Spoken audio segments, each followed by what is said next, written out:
Buenas tardes, yo soy el alumno Marco Tulio Torres Martínez, pertenezco a UVM Campus Victoria y actualmente estoy cursando segundo semestre. Llevo la materia de sistema respiratorio y pues bueno, a continuación les expondré una reseña a lo largo de lo que se vio a lo largo de dicha materia. Bueno, como ya mencioné, vamos a dar una reseña a lo largo de lo que se vio a lo largo del semestre de sistema respiratorio. Bueno, empezamos viendo la anatomía del sistema respiratorio. Esta, esta anatomía primero se basó en lo que fueron las vías aéreas, tanto superior como inferior. Bueno, la vía aérea superior está compuesta por la nariz, la cavidad nasal, la faringe y la laringe. Mientras tanto, la vía aérea inferior está compuesta por la tráquea, los bronquios y sus respectivas divisiones, los pulmones y los alveolos. Bueno, aquí podemos ver de una manera mejor, podemos apreciar lo que es la vía aérea tanto superior como inferior. En la vía aérea superior encontramos la nariz, la cavidad nasal, la faringe, que tiene divisiones, la laringe, y aquí donde inicia la tráquea, inicia la vía aérea superior, perdón, inferior. Entonces la tráquea va bajando, aquí se va a bifurcar en los bronquios principales y pues bueno, aquí encontramos ambos pulmones. De hecho, todo este tracto, hasta donde inicia la tráquea, se le conoce como árbol bronquial. ¿Por qué? Porque visto de una manera invertida simula a un árbol. Bueno, aquí tenemos un corte sagital y también apreciamos varias estructuras más. Tales son como, por ejemplo, el seno frontal, también los meatos nasales, tanto el superior como el medio como el inferior. También encontramos la laringofaringe, la nasofaringe, la orofaringe, la epiglotis y demás estructuras. Bueno, también aquí nos encontramos eh, con la laringe, que tiene esas estructuras. Eso que se ve aquí se alcanza a apreciar muy apenas visto desde un ángulo anterior. Es la epiglotis. En cambio, visto de un ángulo posterior, se ve así. Y se hace la comparación con una hoja porque tiene muchas similitudes con una hoja físicamente. Y pues bueno, también tenemos aquí el hueso hioides, la membrana tiroidea. También tenemos lo que es el cartílago corniculado, el ligamento cricotiroideo. Aquí nos encontramos el cartílago cricoides, el ligamento cricotraqueal. Esto que vemos aquí en un tono rosado es la glándula tiroides. Aquí esos puntitos verdes que alcanzamos a ver en la vista posterior son las glándulas paratiroides. Y pues bueno, también alcanzamos a ver de una mejor manera aquí estos disquitos en formas de C. Pues bueno, estos permiten que la tráquea no se colapse. Y estos están compuestos por perdón, son unos discos en C, son discos incompletos. Y pues bueno, ten acá de este lado vemos que la laringe se conoce también como el órgano fonador. Porque pues bueno, como aquí están las cuerdas vocales, las verdaderas y las falsas. Esas cuerdas vocales son las que permiten la fonación, lo que permite el habla de la persona. Entonces aquí podemos ver que está abierta, entonces se puede considerar que la persona está hablando, y aquí están cerradas, entonces la persona no está hablando. De hecho, en un estudio perdón, en un procedimiento que se realiza en algunos pacientes, es un procedimiento diagnóstico que se llama broncoscopía. Pues bueno, para pasar el broncoscopio a través de aquí, se pide al paciente que tenga que hablar. ¿Para qué? Para que se puedan abrir las cuerdas vocales y poder ingresar correctamente el broncoscopio.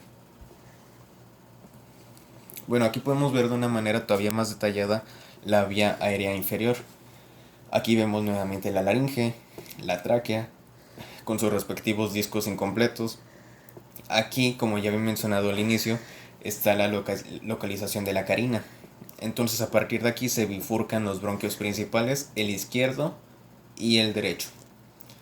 Y pues bueno, una vez que se dividan de esta forma, Luego van a seguir los bronquiolobares, que esos, como su nombre lo dice, van cada uno a sus respectivos lóbulos del pulmón.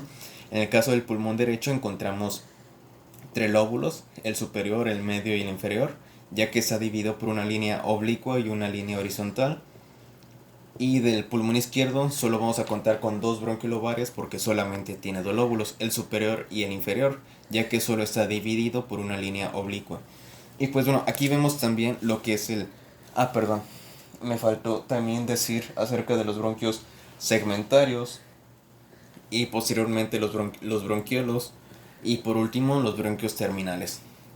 Bueno, aquí podemos apreciar el diafragma, que es el músculo principal de la respiración. Este consiste en que cuando una persona inspira, el diafragma va a descender con la finalidad de que los pulmones se puedan expandir correctamente y permitir su llenado adecuado.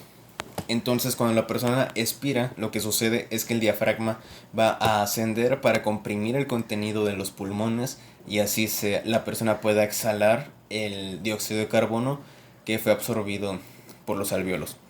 Vemos que los pulmones están compuestos por pleura, la pleura visceral y la parietal. La pleura parietal es la más externa, en tanto la pleura visceral es la más interna. Y en medio de estas dos pleuras existe una capa ligera y delgada de líquido pleural.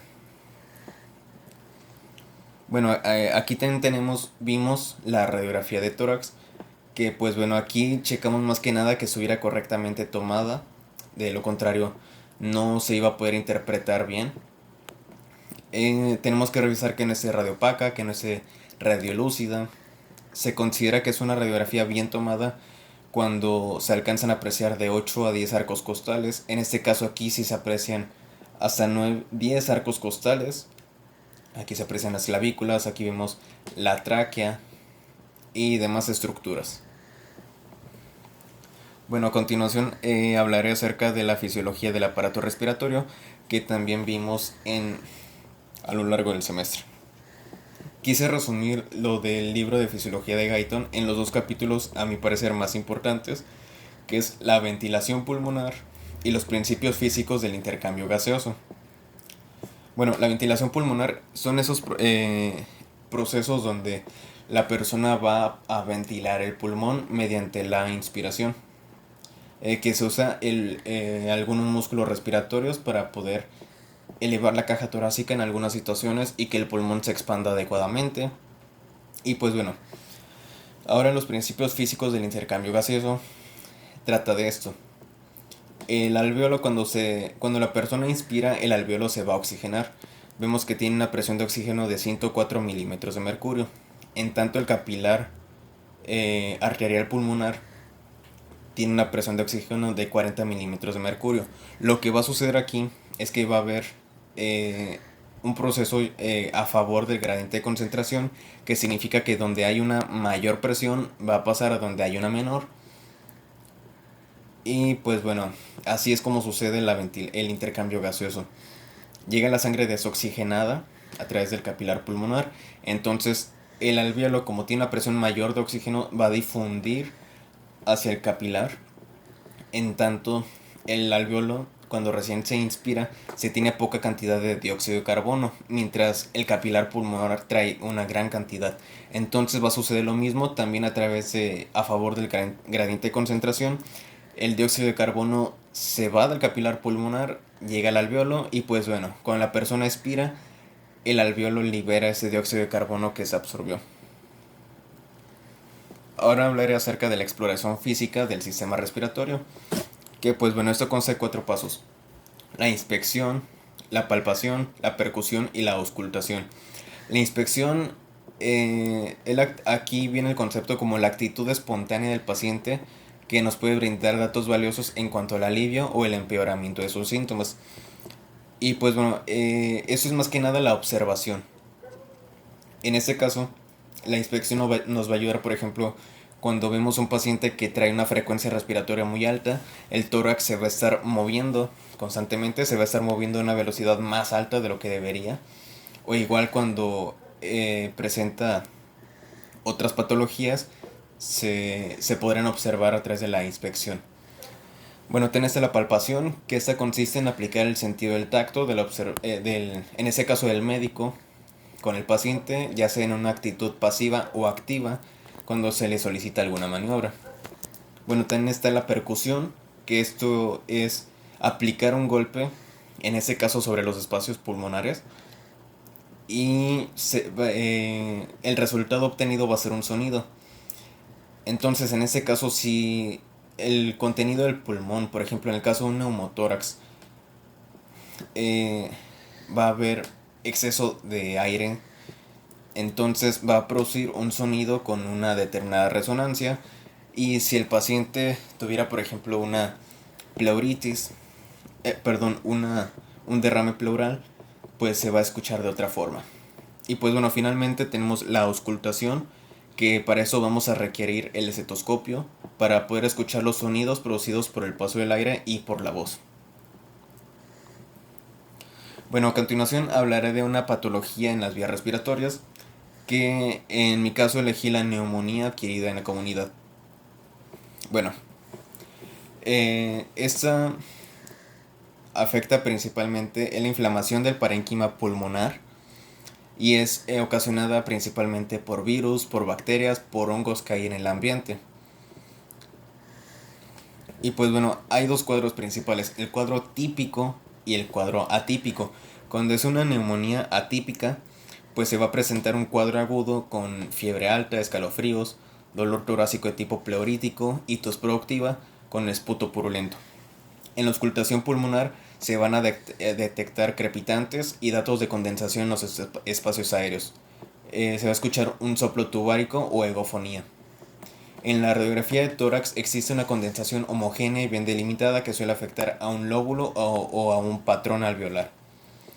Entonces, la diferencia con el cuadro atípico es que la clínica va a ser más larvada o subaguda. Nos vamos a encontrar el paciente con fiebre menor, no va a presentar escalofríos, va a tener malestar en general, va a presentar cefalea, mialgias, artralgias y tos seca. En un 50% de los casos de la exploración resulta ser normal, y en la auscultación pulmonar también suele ser normal. En la radiografía de tórax se aprecia un infiltrado intersticial o infiltrados múltiples. Y pues bueno, en este caso también podemos encontrar leucocitosis, pero menor en comparación del cuadro típico, y no necesariamente se puede presentar. Pausa. Bueno, y de hecho, como aquí menciona en el texto, se solicita una radiografía de tórax. Por lo general se solicita de frente y de costado, de perfil del paciente, para poder observar el campo pulmonar. En este caso, vamos a regresarnos. En ese caso vamos a encontrar anomalías en la radiografía. Esa es una radiografía de tórax normal. Entonces vamos a encontrar, por ejemplo, un infiltrado pulmonar. Esto se va a ver más blanco. Quizás el campo pulmonar un poco reducido. Depende del tipo de neumonía que sea también. Y pues bueno, en ese caso la neumonía, dada la situación actual, se presenta. La más común actualmente es la neumonía atípica, que pues bueno, como ya mencioné, incluye estos síntomas. Y también, voy a regresarme. Bueno, en ese caso, un paciente que presenta neumonía tanto típica como atípica actualmente se trata con medicación en casa, pero en dado caso de que empeore el cuadro del paciente, va a tener que ser ingresado al hospital. Y pues bueno, una vez que se ingresa al hospital, se deja a criterio de los médicos para realizar las distintas maniobras dependiendo del problema que vaya presentando el paciente. Y ya cuando llega a una saturación de oxígeno baja el paciente, lo más factible que se realiza es la intubación endotraqueal, para que pueda respirar el paciente adecuadamente. Eso se realiza bajo sedación, mientras el paciente está intubado, va a estar dormido. Y pues bueno, esa tiene una tasa de letalidad muy alta, ya que tiene una tasa del 50% de letalidad. Y pues bueno, estas son mis referencias y muchas gracias por ver el video.